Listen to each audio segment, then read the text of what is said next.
একটার মনি mobile number মেয়ের বাপ কি করে? মেয়ের বাপ সত্যটা বলতে কি আঙ্গার ভাইগুলা গরু ব্যবসা করে, আমরা গরু ব্যবসা করি। মেয়ের বাপ কিন্তু মনে করে যে মেয়ের বাপ মারা গেছে, মেয়ের বাপ বাবার ব্যবসা করতে হবে। বাবা যে ব্যবসা করে এখন ওই মেয়ের মানে মেয়ের বাপের বাপ আর কি, উনি যে ব্যবসা করতো ওই মানে ওনার ছেলে বাবার ব্যবসা করে আর কি।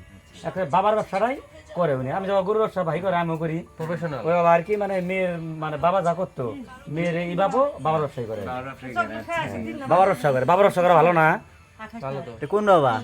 আরে বাবার ব্যবসা করে, তুমি বুঝো না? পাগলা বাবা নাকি? আবার ওই বাবা না তো, মেয়ের বাপ বাবার ব্যবসাটাই ধরছে আর কি। মনে কর বাপের খাম, সবাই বাবার খাম ধরলে সমস্যা আছে। ও তো গান্দা মান্দা খায় না, অন্য কিছু খায়, ও বাবার ব্যবসা করে। ঠিক আছে, ও বাবার ব্যবসা করে আর কি। ঠিক আছে, মানে ওই ব্যবসাটা মানে বাবার ব্যবসা করে আর কি। ঠিক আছে।